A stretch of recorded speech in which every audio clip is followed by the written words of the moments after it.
Oi, gente. Como estamos, povo?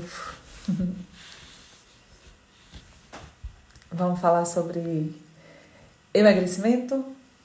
Não? Vamos falar sobre obesidade? E Catita, você tá bem? Desculpa pelo atraso, eu estava terminando o atendimento. E nós vamos falar sobre essa dificuldade que a gente tem na perda de peso. A maioria das mulheres vivem essa luta, né? Para poder emagrecer, para poder manter um peso acessível.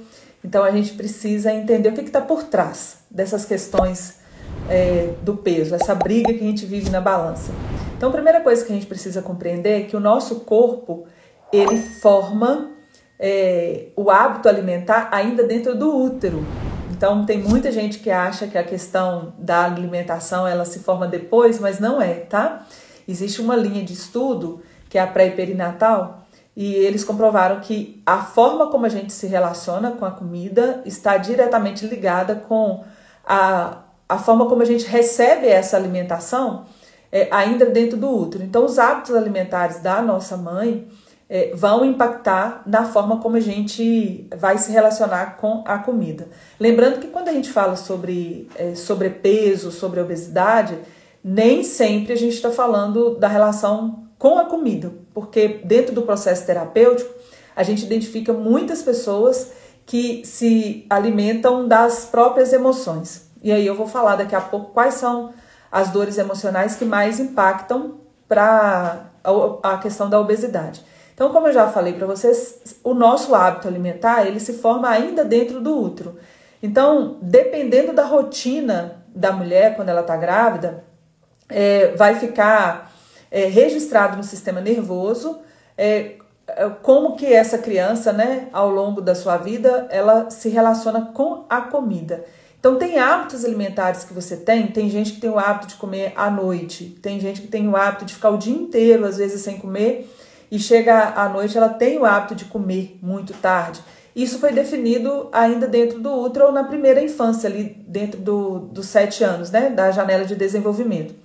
Quais são as dores emocionais que mais impactam para a questão do sobrepeso? É a dor do abandono e o medo de ficar sozinha ou ficar sozinho, né? Porque a gente percebe que o sobrepeso ele é mais comum para as mulheres, mas muitos homens também carregam essa sensação de abandono, essa sensação, esse medo de ficar sozinho. Então, as pessoas que têm medo de ficar sozinho e as pessoas que se sentem abandonados, registraram isso no sistema nervoso, tem uma predisposição ao sobrepeso. Uma outra dor também que é muito comum para a questão do sobrepeso é a humilhação. Então, a pessoa que carrega a dor da humilhação, ela também... Então, a gente precisa entender que o nosso corpo se forma para vivermos de acordo com essas experiências de vida que a gente vai ter. Então, a pessoa que passou pela dor do abandono ou a pessoa que passou pela dor da humilhação, esses dois perfis têm uma predisposição a terem sobrepeso, tá?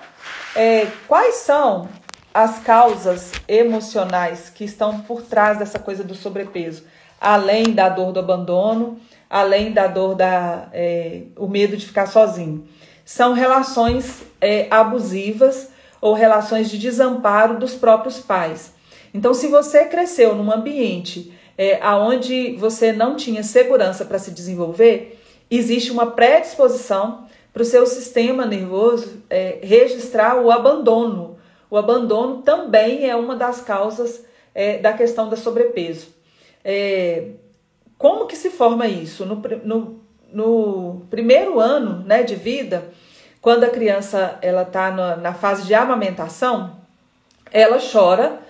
E ela chora porque ela está, por exemplo, com a fralda molhada, né? Aquele choro dela ali é para ela ser trocada, porque ela está incomodada. Alguém vem e dá mamadeira, ou dá bico, ou a mãe vem e dá o peito. Ela chora às vezes porque ela está sentindo alguma dor. A mãe ou o cuidador vem e coloca mamadeira, coloca o bico ou coloca o peito na boca. As necessidades dela são sempre atendidas por meio de algo na boca, ou a comida, ou o bico, ou a chupeta, ou a mamadeira, ela não é compreendida, ela não tem as suas necessidades compreendidas.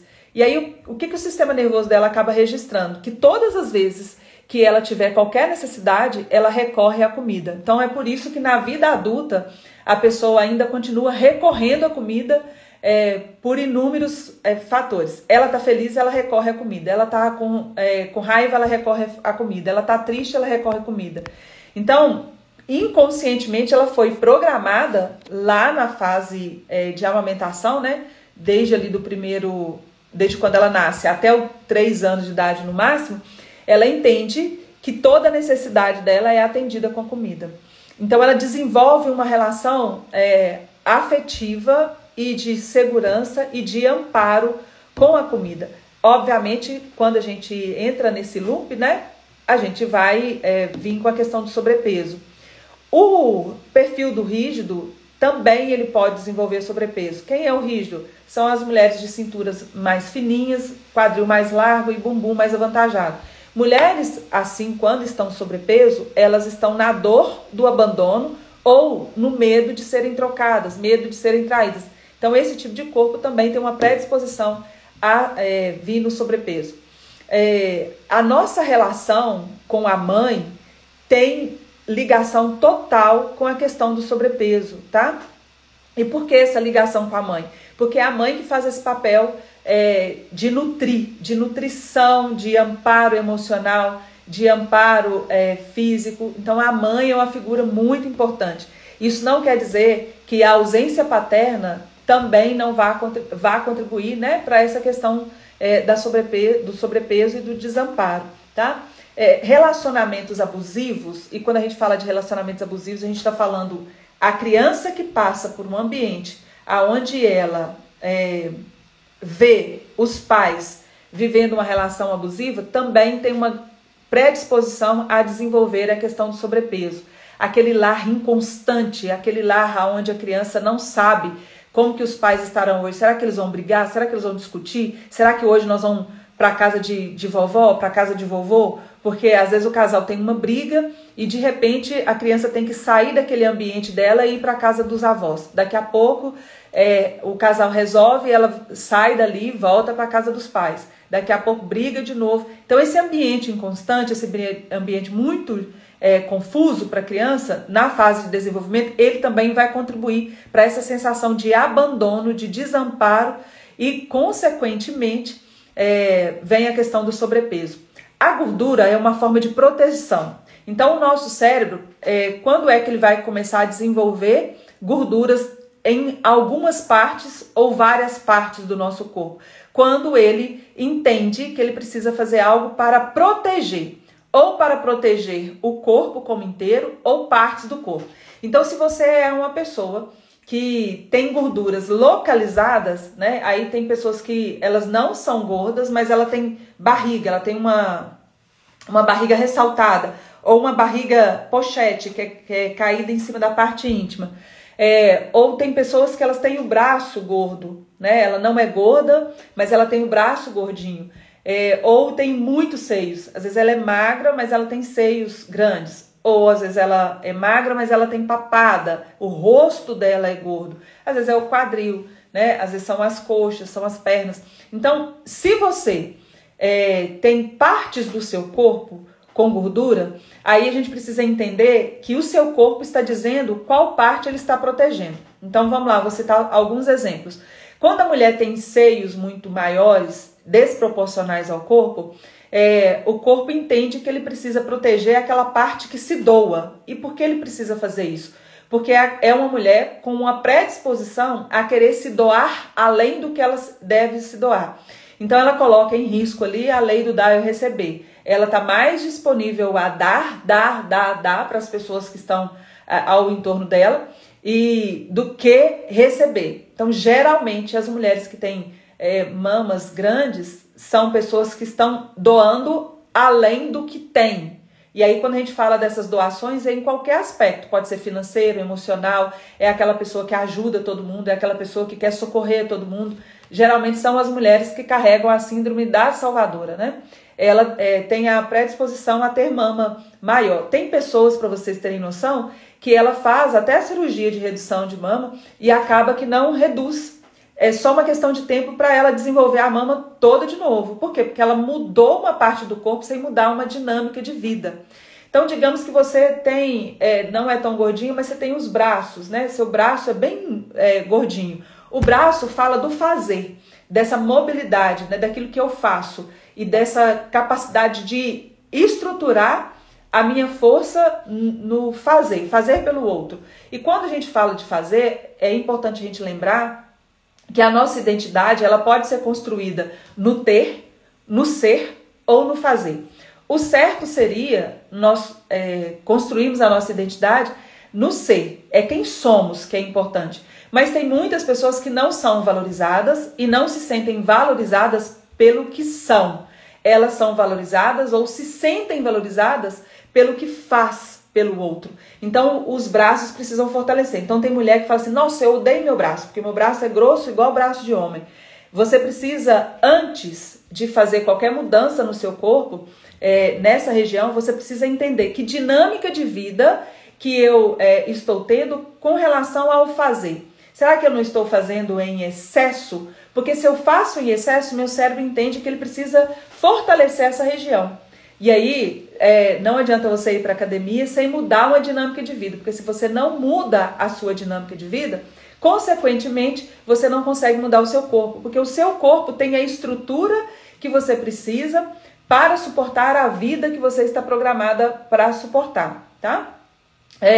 Quem tem, por exemplo, aquela barriga que é caidinha, né? É como se fosse uma pochete. Geralmente esse corpo, ele demonstra pra gente pessoas que sofreram algum tipo de abuso.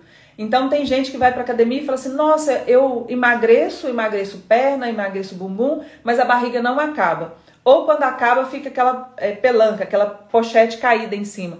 Isso são pessoas que passaram por algum tipo de abuso.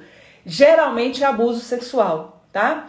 Mas pode ser abuso psicológico ou abusos verbais. Pessoas que ouviram muitas palavras depreciativas, palavras que colocavam a identidade dela em jogo, né, em dúvida. Então, geralmente, a pessoa que tem essa pochete, né, tampando a parte íntima, ela sofreu algum tipo de abuso. Dá pra gente poder mudar o corpo dessa pessoa? Dá. Mas é importante tratar a traumatização que está por trás. Então eu não vou falar de todas as partes, eu vou falar dessa última parte que eu acho que é muito interessante, é a questão de quem engorda essa região aqui, ó, engorda o pescoço e tem essa papada. Geralmente a pessoa que tem essa região aqui mais gorda são as pessoas que têm muita dificuldade de se posicionar, pessoas que têm dificuldade de falar, pessoas que têm dificuldade de se expressar. São aquelas pessoas que engolem muita coisa e tem dificuldade de falar não para o outro. Então ela vai engolindo, é justamente aquela papada de sapo, né? Então ela engorda nessa região aqui, mas quando ela começa, entende isso e muda a dinâmica de vida e começa a se posicionar, tende a mudar. O corpo é fantástico, ele é como se ele entendesse que ele não precisa mais de fortalecer essa região, né, de juntar gordura nessa região para proteger essa região. Então ele mesmo entende que não precisa daquilo, ele não precisa mais desse excesso de proteção. Tem um versículo na Bíblia, no livro de Romanos, que vai falar assim, olha, transformai-vos pela renovação da vossa mente. A gente não consegue mudar nenhum comportamento na nossa vida, gente, se a gente não mudar a nossa mente. A nossa mente é o grande motor para tudo o que você vai fazer. Quer mudar o seu corpo? Então precisa mudar a sua mente. Você precisa compreender que antes de transformar as curvas do seu corpo, antes de transformar o formato, né, das pernas numa academia ou numa cirurgia, porque tem pessoas que optam pela cirurgia, você precisa mudar a forma como você se vê. Eu já tratei pessoas, por exemplo, que passaram pela cirurgia bariátrica, pessoas que vestiam, por exemplo, 50, 60, que é uma numeração, né, muito grande, e passaram a vestir, por exemplo, 38, 40, mas visualmente a pessoa não conseguia se ver ainda magra. Ela continuava se vendo como gorda. Ela não conseguia olhar para o espelho, estava nítido ali, ó, tá diante da gente uma pessoa magra, mas ela não conseguia se ver, porque a forma como você se vê também vai impactar diretamente nesse processo de mudança. Então, quando a pessoa entra no processo de emagrecimento, quando ela decide entrar nesses processos de emagrecimento, ela precisa primeiro tomar consciência de que ela precisa mudar uma programação interna para depois ela mudar aquilo, o corpo dela. Dinâmicas de vidas precisam ser mudadas. Se você é uma pessoa, uma outra região, né, que tem muita gordura na parte das costas, tem muita gordura, aquelas gorduras que dão vários gominhos assim na parte das costas, significa que você está carregando coisas que não te pertencem. No sentido, em vários sentidos, físico, emocional, mental e espiritual. É aquela pessoa que carrega a família nas costas, carrega pai nas costas, carrega mãe nas costas, carrega irmão nas costas. É aquela pessoa que tem que cuidar da vida de todo mundo, cuidar literalmente mesmo, viver em função do outro. Tem como a gente mudar o corpo dessa pessoa sem mudar a dinâmica de vida dela? Não, não tem como. É o efeito sanfona. Você vai entrar no processo de emagrecimento, vai se esforçar, vai gastar dinheiro, às vezes dura ali, olha, 1 ano, dura 6 meses essa mudança, e é uma questão de estralar de dedo para você voltar ao peso normal que você tinha lá atrás. Por quê? Porque você não mudou a dinâmica de vida. Se não muda a dinâmica de vida, gente, não tem como mudar o corpo, porque o corpo tem a estrutura que ele precisa ter para suportar a vida que você está programado a ter, ok?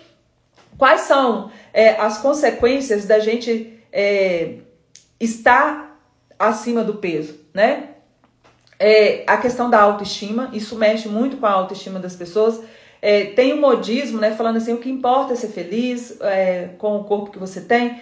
Isso vale? Vale, porque se realmente você está feliz com o seu corpo, ótimo, né? Mas o sobrepeso, ele traz inúmeras outras questões que estão além da questão estética, né? Tem a questão da própria saúde. Não adianta a gente enganar e falar assim, nossa, mas eu fiz exames e tá tudo ok. Pode ser que esteja ok por um tempo, mas o nosso corpo, se você pegar, por exemplo, uma anilha de academia, de 10 quilos que seja, e você ficar andando o dia inteiro com essa anilha abraçadinho com ela, você vai ficar exausto. Só que como a gordura, né, ela é meio que espalhada, a gente anda com 10 quilos a mais, 20 quilos a mais, e acha que isso é natural, é normal. Não é. É só uma questão de tempo para que o seu corpo comece a sentir, né? Se a gente considerar que o nosso corpo é uma máquina, até mesmo a máquina, ela tem um limite de capacidade, né? E vai estragar. É só uma questão de tempo para isso acontecer. Então a gente precisa compreender que isso vai afetar a questão da autoestima, vai afetar a autoimagem, que é como você se vê, vai afetar você tomar decisões, porque às vezes a pessoa ela se coloca numa posição de insegurança, porque obviamente a autoestima dela está afetada, ela vai se sentir insegura. Isso afeta a questão da intimidade, da relação dela com o cônjuge, da relação dela com o esposo.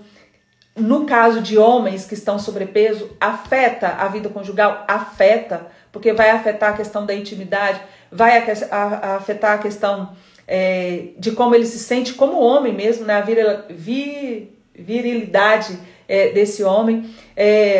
E a outra atenção que a gente precisa ter é que a gente passa a acostumar com aquilo que a gente vê. Então eu vou citar um exemplo para você meu. Quando eu casei, eu pesava 52 quilos, eu era muito magrinha. E como eu dava de mamar ao Gabriel, eu fui dando de mamar e Gabriel mamou até mais velho. Eu parei de amamentar, só que eu continuei comendo. E eu cheguei a 80 quilos. E era muito. Até um dia que eu cheguei na igreja, e o que eu fui fazendo? Eu fui adaptando as minhas roupas. Eu fui usando roupas cada vez mais largas, a gente vai adaptando e muitas das vezes a gente não quer ver, aí a gente para de se olhar no espelho. É uma das primeiras coisas que a gente para de fazer, né? De se olhar para o espelho e vai comprando roupa, cada vez maiores. E foi isso que eu fiz. Até um dia que eu estava na igreja e uma mulher chegou para mim, por trás não, ela chegou para mim e falou assim, você tá grávida? Falei para ela, na época eu não era muito convertida, nada, eu falei para ela, não tô não. Aí ela falou assim, tá sim. Aí eu falei com ela assim, não tô grávida. Falei bravo com ela e saí de perto dela e fui lá pra frente. Aí eu tava lá na frente conversando, eu senti uma mão por trás passando na minha barriga. A mulher veio por trás de mim, passou a mão na minha barriga e falou assim: você tá grávida sim, você não quer contar pra gente? Eu gritei com ela dentro da igreja e falei: eu não tô grávida, isso é gordura. Gritei mesmo, eu fiquei muito nervosa, muito, mas muito nervosa. E aí ela saiu de perto de mim e naquela hora eu fiquei com tanto ódio, mas serviu porque eu precisava daquele choque. Porque eu fui ignorando o espelho, eu fui ignorando as coisas, sabe? E fui adaptando. A gente não percebe, muitas das vezes, que a gente tá muito acima. Gente, eu estava 28 quilos acima do peso. É uma pessoa, 28 quilos. Mas eu não queria olhar para aquilo, porque eu estava vivendo outros problemas que naquele momento eram muito mais sérios, né? Então eu não queria olhar para aquela situação. Mas eu também não queria olhar para a minha dinâmica de vida. Eu vivia um estresse muito grande, eu vivia cheia de coisas para poder fazer, eu tinha que dar conta de serviço de casa, serviço da onde eu trabalhava, coisas da igreja. E muitas das vezes a gente não se coloca no lugar de prioridade. A gente não olha para a gente. Tudo é prioridade na vida, principalmente mulher, é cheia de coisas para poder fazer, e ela não se coloca como prioridade. Então a gente começa a usar a comida como um alívio emocional para esses momentos. Era o que eu fazia. E aí eu tinha um fator que também era agravante, por uma questão de condicionamento infantil. Eu tinha muito hábito de comer pouco quando eu estava perto de Aldair, mas a hora que Aldair ia dormir, aí eu ia para a geladeira. Então eu comia muita coisa escondido. E olha para você ver que interessante, né? Já adulta, já mais velha, e eu comia escondido. Então, se ele comprasse, por exemplo, uma geleia, que eu gostava muito de essa geleia de mocotó, perto dele eu comia um pedaço pequeno. Mas era só ele virar as costas e eu comia praticamente metade da geleia. Então são esses hábitos que a gente tem. E se você me perguntasse, eu ia falar assim: não, eu quase não como. Porque a pessoa, quando ela está nesse loop da questão do sobrepeso, todas as pessoas, na sua maioria, vai falar assim: eu quase não como. Nossa, aí você pergunta: mas você gosta de doce? Eu falei assim: não, menina, eu nem sou muito fã de doce, nada. Porque a gente entra na negação. Negação é um mecanismo de defesa do cérebro para não permitir a gente vir para a realidade, porque a realidade dói. Então a gente prefere ficar na negação do que encarar a realidade. Então como a gente pode sair desse loop, né, de engordar e emagrecer, engordar e emagrecer? Primeira coisa é a gente entender que tudo isso que eu já falei para vocês, a gordura é um mecanismo de defesa, de proteção do corpo, né? Qual dor que eu escondo por trás? O que eu sinto quando eu estou com vontade, por exemplo, de comer? O que eu estou sentindo quando eu abro a geladeira, mesmo não estando com fome? O que naquele momento ali, o que eu estou procurando? Será que eu não estou procurando um afeto? Será que eu não estou procurando um conforto na comida? Será que eu não estou procurando uma presença na comida? Ou um gatilho emocional? Quando eu trato muitas pessoas com essas questões de sobrepeso, teve uma moça uma vez que eu tratei, e você precisa descobrir quais são as comidas emocionais. O que são essas comidas emocionais? São aquelas comidas que lá na sua infância elas representavam algum conforto para você. Exemplo, quando a sua mãe ia trabalhar, ela deixava você na casa da sua avó, e aí a sua avó preparava pão com manteiga e leite com Toddy para você. Essa comida passa a ser emocional, porque ela passa a ser uma forma de conforto, de consolo para você. Mesmo que você na vida adulta, você está se sentindo desconfortável, se sentindo desamparada, se sentindo insegura ou sozinha, o seu cérebro vai ficar assim: nossa, eu tô com vontade de comer um negócio, tô com vontade de comer uma coisa, tô com vontade de comer um trem e não sei exatamente o que é. Aí você fala assim: nossa, vontade de comer aquele pãozinho de manteiga com um leite com Toddy. Conscientemente, você não se recorda, não lembra que essa era a comida que a sua avó dava no momento em que sua mãe deixava você ali. Mas o cérebro, ele traz essas comidas emocionais. As comidas de domingo, as comidas que reuniam a família, e ali naquele momento a família em poucos os momentos estava unida, e são comidas emocionais.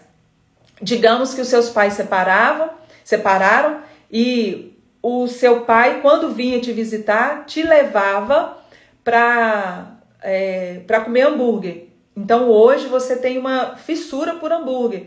Porque você gosta de hambúrguer? Não.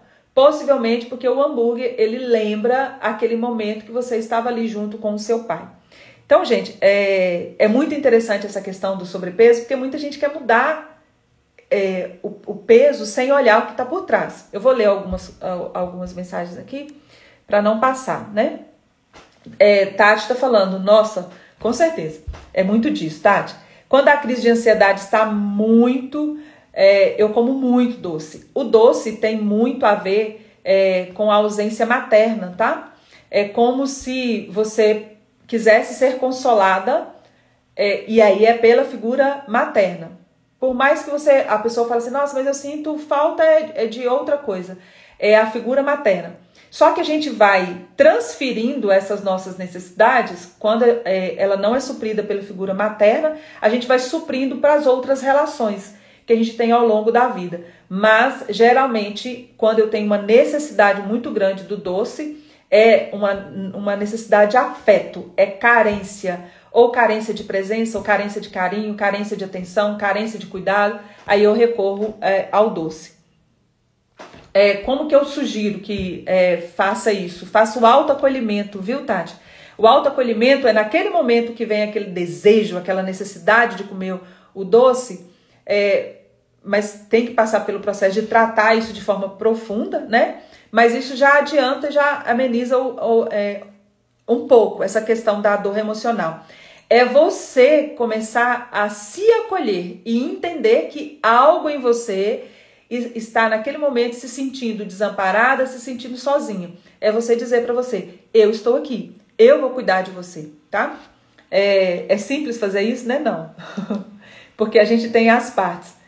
Popola, a Popola tá falando que o milhopan é uma comida emocional, né? E emocional, vai entender lá o porquê que é emocional, né? Possivelmente, às vezes, era o que o pai trazia quando vinha do serviço, ou o que a mãe comprava quando vinha do serviço, ou era a comida que tinha ali, né? A Beta tá falando assim, olha, caí de paraquedas e está revelando a minha vida. Será, Beta? Oh, meu Deus, hein, minha filha? Eu passo por isso tudo. Juliette está falando. Você fala a questão do abandono ou a questão da relação com a comida? A Cá tá falando assim, olha, muito interessante essa questão da comida. Tenho vivido com crises de ansiedade e tenho comido bastante. Então, vamos lá. A pessoa que tem crise de ansiedade e ela tem o perfil oral, ela vai recorrer à comida. Se ela for o esquizoide, que já é magrinho, ele deixa de comer. Aí ele tem a tendência de emagrecer ainda mais. O rígido, que é aquela pessoa que tem a cintura fininha, o quadril mais largo, ele tem uma predisposição também a recorrer à comida ou à compulsividade por trabalho, que o rígido também tem essa coisa de descontar a questão da ansiedade em trabalhar, começar a trabalhar desesperadamente. Se ele tem o perfil do oral, como ali o segundo ou o primeiro, ele tende também a recorrer à comida, tá? A Popola, comida para assistir filme, sessão da tarde. Isso aí. Tem pessoas que têm a pipoca, né? A pipoca, ela é calórica. Tem gente que acha que não, mas ela é muito calórica. A Nádia tá falando assim, olha, eu sei tudo que tem que fazer. Tipo que comer e treinos, mas eu não consigo fazer. Aí, eu preciso falar com vocês a respeito das partes protetoras que habitam em nós, tá? O que são essas partes protetoras? Exemplo, quais são os riscos para o seu sistema como um todo se você emagrecer? Então, existem questões como, por exemplo, a pessoa que passou muito bullying na infância por ser muito magra.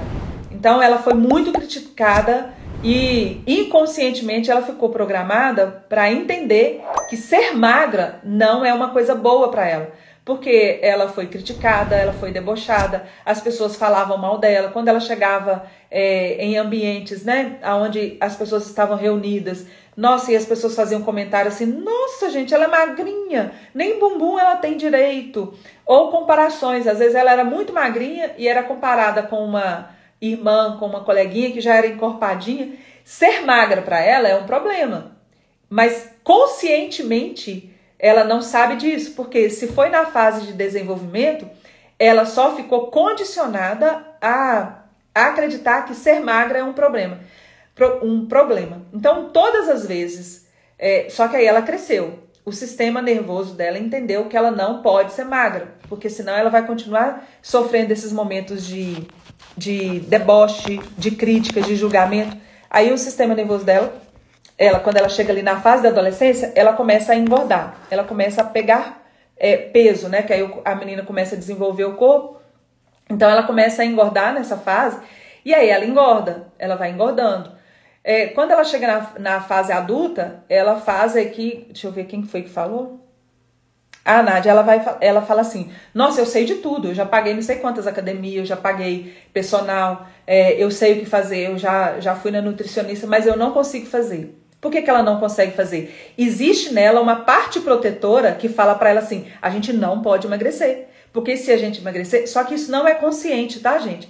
Porque se a gente emagrecer, a gente vai sofrer muito, porque as pessoas vão debochar, as pessoas vão falar mal de nós, as pessoas vão criticar o nosso corpo. Então, para uma questão de sobrevivência, o cérebro dela entende que é muito melhor ela ser gordinha ou estar acima do peso, porque aí ninguém fala mais nada. E quando as pessoas falam, isso já não afeta, porque o registro mais forte que ela tem é de ser magra. Ser magra é um problema para ela. Então isso é só um dos exemplos, tá? Ou ganhos secundários. Exemplo, a criança quando ela é gordinha, quando ela é muito magra, geralmente ela recebe mais críticas do que quando ela é gordinha. Quando a criança é gordinha, é a coisa mais linda da face da terra.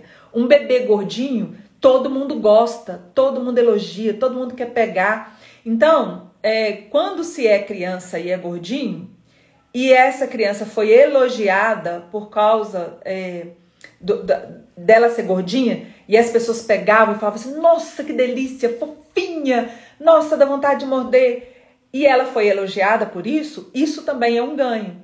Então, ela fica condicionada a acreditar que ela é elogiada, ela é paparicada, ela é amada, as pessoas desejam ela quando ela está sobrepeso. Olha que loucura, parece ser loucura isso, mas não é. Porque foi na fase de desenvolvimento. Essas informações, quando vieram, deixou isso programado no cérebro dela, tá? Uma outra questão também, que é muito comum da pessoa desenvolver compulsividade por comida, quando a criança tá na fase da mãe colocar comida na boca, a mãe fala assim, come pra mamãe ficar feliz. Olha, se você comer, a mamãe vai gostar muito de você. Se você comer, a mamãe vai te dar um presente. Se você comer, então come tudo para a mamãe ficar feliz. Então, naquele momento, o cérebro da criança está sendo condicionado a acreditar que o fato dela comer tem ligação com a felicidade da mãe. Aí, gente, é treta, tá? Tem que achar essas tretas e tem que tratar. Tati está falando, na crise de ansiedade é complicado. É complicado, Tati? Mas é importante olhar a ansiedade, tá? O que está causando essa ansiedade? O que está levando você a entrar em crises? Tem como tratar isso? Tem como tratar, tá? Tem como tratar 100% disso. E eu vou dizer uma coisa para você. É mais leve olhar para isso e tratar definitivamente do que você ficar nesse looping, né? De crises e crises. Porque o seu sistema nervoso não vai dar conta de ficar vivendo tantas crises, porque para cada crise de ansiedade é uma descarga muito grande, tanto para o coração, quanto para a pressão arterial, para o seu corpo como um todo. Lê tá falando, né? Nossa, muito profunda essa palavra. Amém. A Tati, inclusive eu tentei tirar o açúcar, como você... eu te acompanho, peraí, mas não consigo.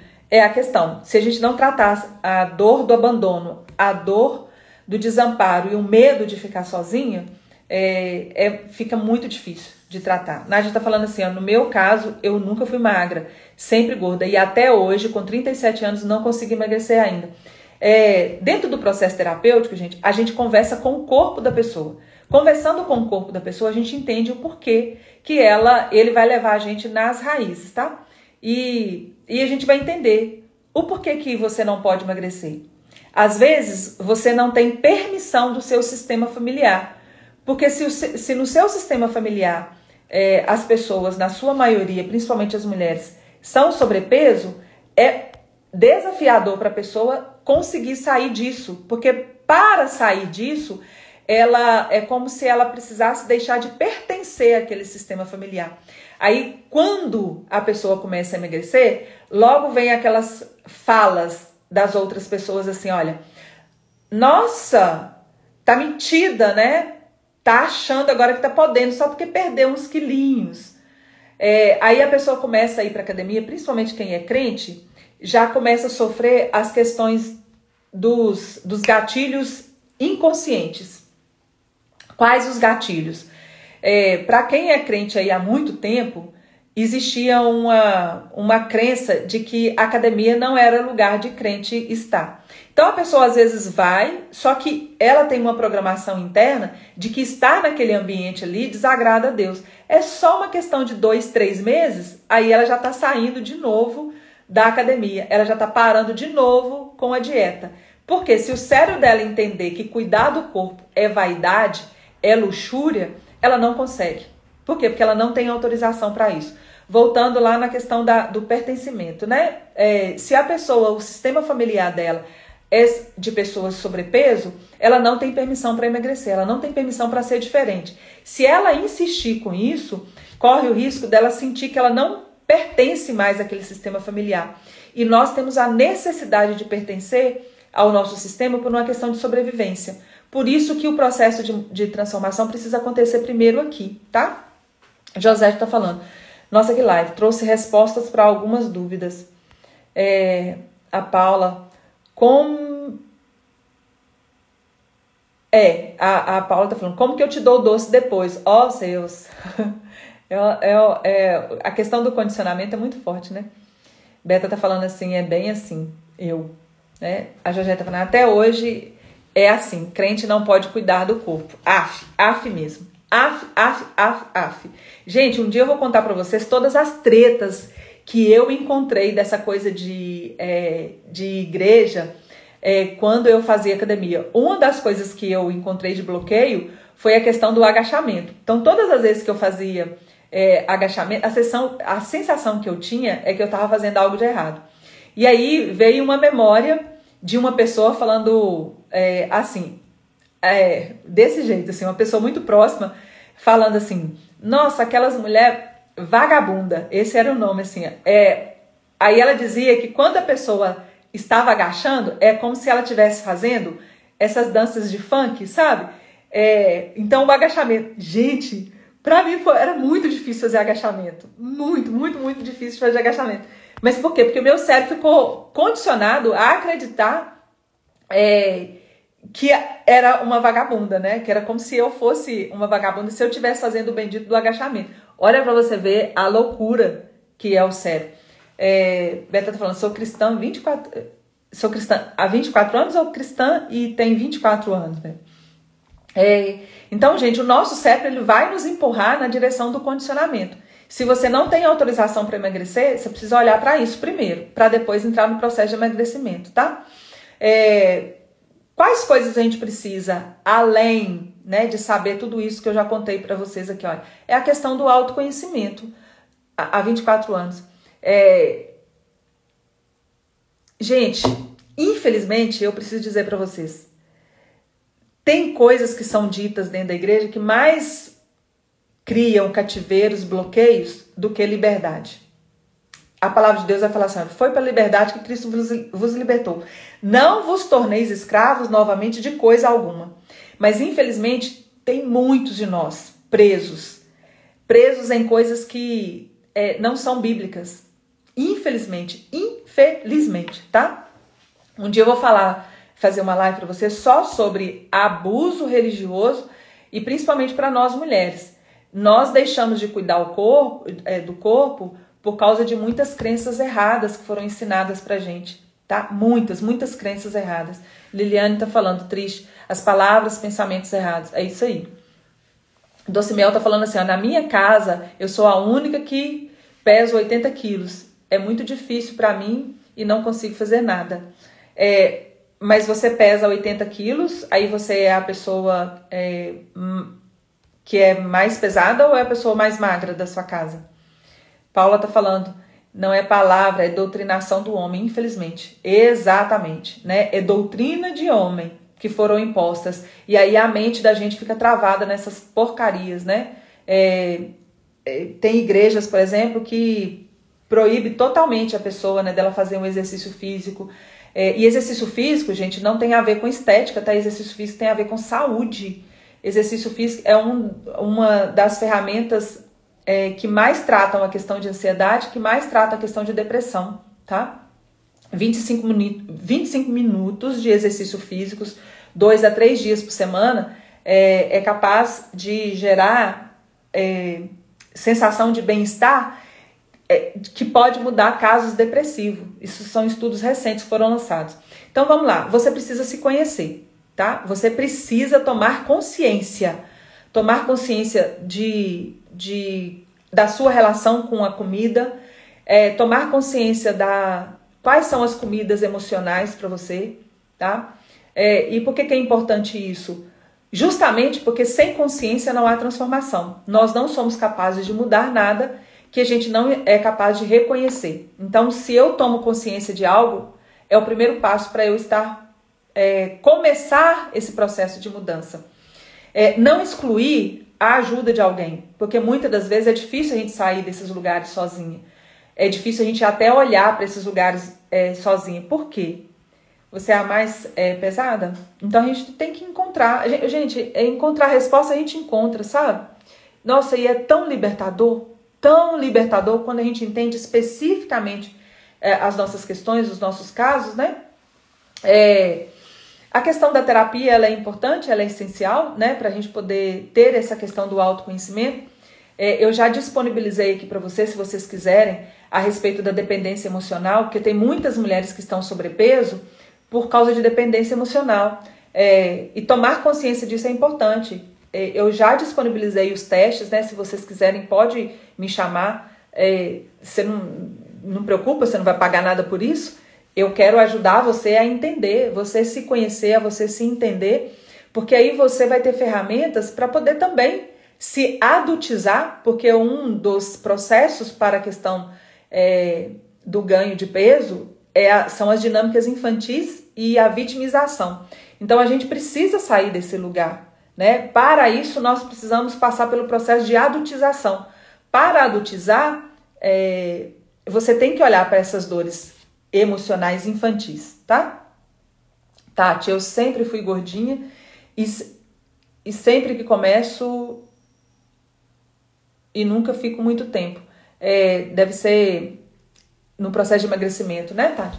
Isso significa que essa dor de abandono é lá da infância, né? Beta tá falando psicologia específica porque outras não falavam sobre isso. Em que cidade atende? Eu sou de Matozinhos. Você é de onde? Escreve aí de onde que você é, por favor. Gente, então essa questão, eu queria compartilhar isso com vocês, tá? E para você que é mãe e que ainda tem criança pequena, toma cuidado com as coisas que você fala com o seu filho ou com sua filha, porque o cérebro deles estão em formação e palavras também podem gerar a questão de sobrepeso. Palavras... Ai, que linda, gente! Lá de Salvador, lá da Bahia, pertinho de nós, né? Os meninos estavam aí na Bahia, em Boquira, fazendo missões. Palavras são terríveis, né? Nós até tentamos fazer a live, eu vi Márcia entrando aqui, que umas questões de sobrepeso era a questão do abuso, né? Muitas mulheres que têm dificuldade com a questão do emagrecimento passaram por abusos sexuais. E a gente precisa olhar para isso. Tem como a gente sair disso, Eliana? Tem como tratar? Tem como tratar. tem como sair disso. E a mudança no seu corpo, ela é muito assim, não é automática, né? Mas ela passa a ser natural. Porque tem muita gente que está preso nas dores do abuso, dores do abandono, e tem como a gente sair desse lugar, sabe? A gente está há 2 meses de terminar mais um ano. Eu acho que eu vou chamar as meninas que já atendem para a gente fazer... Vocês ficam falando muito sobre coisa de ansiedade. A ansiedade é uma das coisas que contribui. Eu acho que eu vou chamar as meninas para a gente poder fazer um mutirão. Eu não vou conseguir fazer isso, mas fazer um mutirão terapêutico. O que vocês acham disso? O que vocês acham de fazer um pacote para tratar? Igual a Tati que falou a respeito de ansiedade aí, ó. Vou falar com elas para poder fazer isso. Se vocês quiserem, me falem aqui, que aí eu vou falar. Não vai ser mutirão, gente, pelo amor de Deus. Não é aquele mutirão para tratar todo mundo junto, não. É fazer elas fazerem uns pacotes para elas atenderem vocês e tratar essas questões de ansiedade. Nós estamos há 2 anos, né? Há 2 anos. 2 meses do final de mais um ano. Não vão virar o ano nessa condição, não. Ah! E outra coisa. Nossa, como que eu esqueci de falar isso? Tem o Flávio, que ele é personal. E eu falei para ele assim, Flávio, a gente precisa ajudar as mulheres. E ele é personal, só que ele é de Belo Horizonte. Aí eu falei para ele assim, olha, se eu juntar umas mulheres para você preparar treinos para ela, mas você tem que fazer isso ao vivo, todos os dias, com foco no emagrecimento, a um preço acessível, você faz? Ele falou que vai fazer uma turma. Se você tiver interesse, manda seu nome e seu número para mim no WhatsApp, pode ser no direct mesmo, que eu vou te colocar no grupo. Ele vai fazer uma live semana que vem para definir o dia e horário. Você vai conseguir fazer o exercício de casa. E ele vai passar dicas tanto para você fazer esse exercício em casa, quanto de alimentação também. Porque ele, além de personal, ele é um chefe extraordinário. Então ele já vai passar dicas para você. Se você tiver interesse, manda lá para mim, que eu vou incluir você no grupo, porque semana que vem ele já vai fazer essa live com as meninas que têm interesse. Porque às vezes o ambiente de academia é desconfortável para você. Você vai conseguir, ele vai passar treinos para você treinar em casa, e você vai fazer ou com o peso que você quiser fazer, ou com o peso do próprio corpo, tá? Se você tiver interesse e conhecer mais alguém, manda lá. Vão fazer um esforço para nesses 2 meses você eliminar pelo menos 10 quilos. Se você eliminar 10 quilos em 2 meses, você já saiu no lucro, tá? E aí a gente postar, né, as fotos dos antes e depois. Vamos fazer isso, gente? Vamos nos ajudar. E os treinos serão ao vivo, que vai ser muito bom. Possivelmente vai ser bem cedinho, tá? Palavras que ouvimos ficam gravadas e nunca esquecemos. Mas dá pra gente poder sair desse lugar, viu, Tati? Preciso voltar com urgência pra minha terapia. Volta mesmo, Flavi. Volta mesmo. Sônia, acho ótimo. Pode chamar lá, gente, porque eu vou pedir ele pra poder incluir quem chamar, tá? José tá falando, estou presa em palavras que não consigo evoluir. Preciso de ajuda. Então, gente, eu vou fazer isso, tá? Eu vou conversar com as meninas que já atendem, do instituto que já atendem, e vou sentar com elas e ver o que nós vamos fazer, tá? Pra gente poder ajudar vocês. Seja com relação a essa questão do sobrepeso, seja com relação à questão sua aí, seja abuso, ansiedade, vão sair desse lugar. Não vão ficar sofrendo, não, pelo amor de Deus. É possível sair, então vão sair. Precisa eliminar 28 quilos. Então vão, amiga. Vão, que isso é possível, tá? Eu não eliminei os 28, não, mas eu cheguei, porque eu tenho 1,68 m. Então, o peso ideal seu são os 2 últimos números, né? Então, se você tem 1,68 m, no máximo você pode pesar... Quer dizer, no máximo, o peso ideal seu é 68 quilos. Gisele, qual o número, gata? Que você quer? Que número de quê?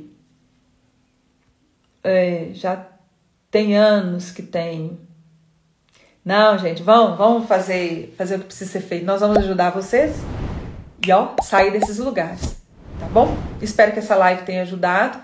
Você que tem interesse em entrar no grupo lá para fazer o exercício em casa todos os dias, e aí ó, você vai tirar foto antes, foto depois, e nós vamos ó, cair dentro. Eu já faço exercício, mas eu vou entrar dentro desse grupo também, né? Porque afinal de contas, né, amiga? Depois dos 50 é só ladeira abaixo. Então vamos lá. Beijo pra vocês. Até acho que amanhã.